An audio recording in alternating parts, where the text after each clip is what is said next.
지난 시간 우리는 독서를 시작했습니다. 내가 선정한 나만의 학교 교수의 책 한 권을 읽어보았죠. 여러분, 그 책 속에서 다이아몬드 원석을 발견하셨나요? 여러분이 만약 발견하셨다면 정말 감사한 일이겠지만 아직 발견하지 못했더라도 낙심하진 마십시오. 다이아몬드 원석 1캐럿을 채굴하려면 평균적으로 먼저 암석권을 찾아야 하고요.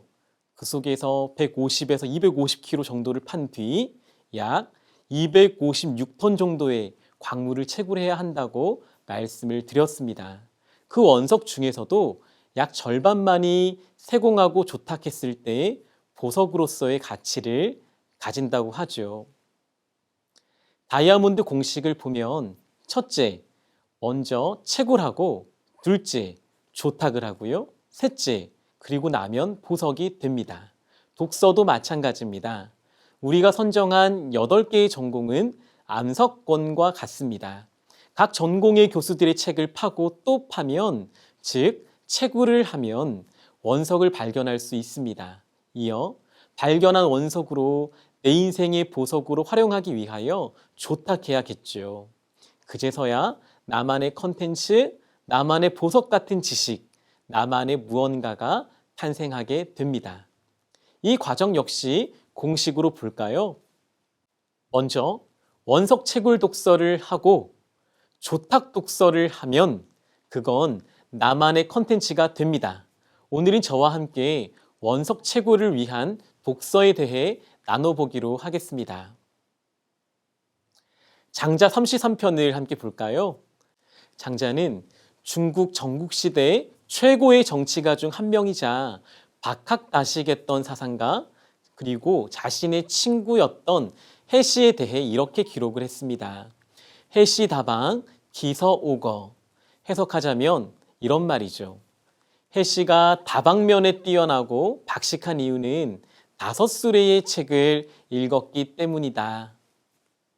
마치 256톤의 광물을 채굴해야 1캐럿의 원석을 발견하듯이 5수레의 책을 읽어야 비로소 한 시대를 풍미한 지혜를 얻게 된다는 거죠. 장자 이후 한 세기가 흘렀습니다. 이번엔 당나라 시인 두보가 이 이야기를 시로 짓죠. 그 시의 일부분만 보시겠습니다. 시의 제목은 제백학사모옥이라는 시고요. 몇 대목만 읽어드릴게요. 고인 니용 삼동족. 옛사람들은 겨울 석 달간 독서에 몰입했는데 연소금 개 10,000권이요. 당신은 젊디 젊은 나이에 책 10,000권을 읽었군요. 남아수독 오거서. 남자는 모름지기 5술의 책을 읽어야 합니다. 여러분, 세상에서 가장 무서운 사람은 단 한 권의 책만 읽은 사람이라고 하죠. 저는 많은 책을 읽어야만 한다고 여러분께 말씀드리고 싶진 않습니다. 다만 지난 시간 말씀드렸던 우리의 머리와 가슴을 깨는 도끼와 같은 책을 만나려면 어느 정도의 책은 읽어야 하죠. 마치 다이아몬드 원석을 찾기 위해 광물을 채굴하듯 우리는 오거서, 즉 5수레의 책을 목표로 잡아보면 어떨까요? 저는 이러한 독서를 채굴을 위한 오거서 독서라고 부르고 싶습니다. 여기서 질문, 오거서는 몇 권 정도의 분량일까요? 그런 건 없습니다. 여러분이 정하기 나름이죠. 만약 우리가 정한 8개 분야 중 각 분야마다 100권씩 읽는다면 총 800권이 됩니다. 200권씩 읽는다면 1600권이 되겠죠. 이렇게 많이 읽으려면 너무 오랜 시간이 걸리겠죠. 그래서 2020년 한 해라고 목표를 세우고 각 분야별 5권 혹은 10권씩 읽어보기로 결정하면 어떨까 합니다. 분야별 5권이면 8개 분야기에 40권, 10권씩이면 80권이 되겠죠. 저는 2020년 1월부터 5월 9일, 지금 이 시간까지 약 70여 권의 책을 읽었습니다. 여러 많은 책이 좋았지만 그중 10분의 1 정도의 책은 저에게 큰 깨달음을 주었습니다. 저만의 원석을 발견한 거죠. 여러분, 변비에 걸려 고생한 적이 있으십니까? 변비에 걸리는 이유는 뭘까요? 변비의 원인이야 많겠지만 지금은 두 가지 정도만 살펴보면 좋겠습니다. 첫째, 변비의 원인, 인풋이 없을 때입니다. 무리한 다이어트 등으로 잘 먹질 않으니 배출할 게 없겠죠. 일단 먹어야 배출할 거리가 생깁니다. 인풋이 있어야 아웃풋이 있는 거죠. 2019 국민 독서 실태 조사의 결과를 보면 한국 성인 1년 평균 독서량은 7.5권이라고 합니다. 전자책 포함이죠. 2년 전과 비교하면 약 2권이 줄어들었다고 하고요. 한국 사회는 지식 다이어트를 하는 게 아닐까 하는 생각이 들기도 합니다. 나만의 컨텐츠가 나오고 나만의 보석이 나오려면 먼저 인풋이 있어야 합니다. 둘째, 변비에 걸리는 두 번째 이유는 불균형의 식단 때문입니다. 식이섬유가 풍부하고 건강한 음식을 균형 있게 먹어야 하는데 편식이 심하거나 패스트푸드 위주의 식사만 한다고 생각해 보십시오. 매일 스마트폰으로 인터넷만 검색하고 웹툰만 읽는다면 이건 불균형적인 독서, 식사가 아닐까요? 저는 이런 것을 지적 패스트푸드라고 부르고 싶습니다. 자, 이제 지적인 변비에 걸리지 않도록 균형 잡힌 독서를 인풋해 보실까요? 물론 우리가 만든 학교에 8개 전공별로 책을 선정해 읽기만 하더라도 충분히 균형이 있습니다. 허나 일반적인 독서를 한다고 가정할 때 균형 잡힌 독서 팁을 여러분께 소개하고 싶습니다. 일명 요한 3서 2절 독서법, 줄여서 요삼이 독서라고 이름 붙이고 싶습니다. 제가 한번 읽어드릴게요. 사랑하는 자여, 내 영혼이 잘됨 같이 내가 범사에 잘되고 강건하기를 내가 간구하노라. 요삼이 독서법은 간단합니다. 요한 3서 2절은 세 가지가 잘 되어야 한다고 강조하죠. 첫 번째, 범사에 잘되라고 말합니다.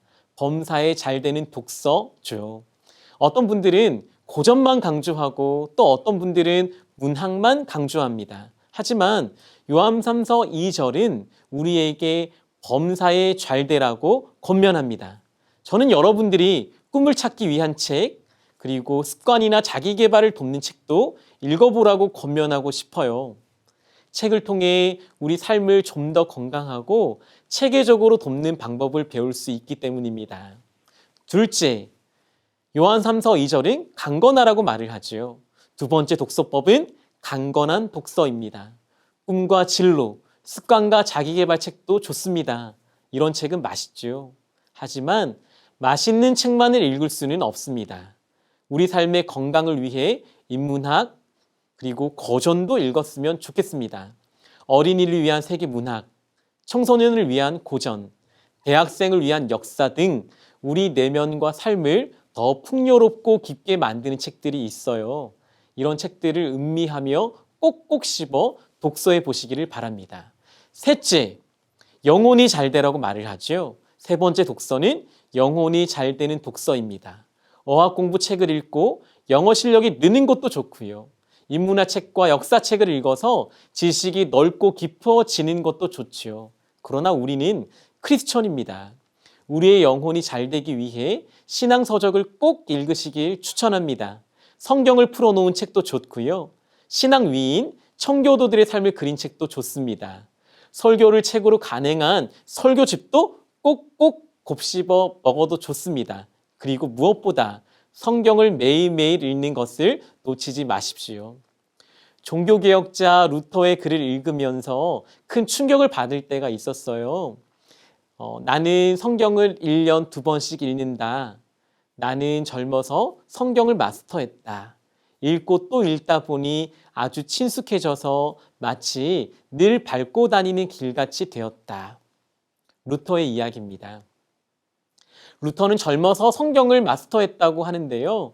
그는 도대체 어떻게 묵상하며 읽었기에 1년에 이독을 하고서도 젊은 시절 성경을 마스터할 수 있었을까요?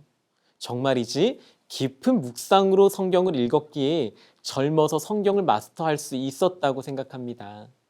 오늘 여러분 인생의 다이아몬드를 채굴하기 위한 두 가지 독서법을 살펴보았습니다. 하나는 원석을 채굴하기 위해 오거서 독서를 하자는 이야기, 그리고 두 번째, 균형 있는 채굴을 위해 요삼위 독서를 하자는 말씀을 드렸습니다. 우리 나만의 오거서 분량을 정하고요. 나만의 요삼위 책들을 정해서 나만의 다이아몬드를 채굴하는 그와 같은 보석의 길이 열려지길 축복합니다.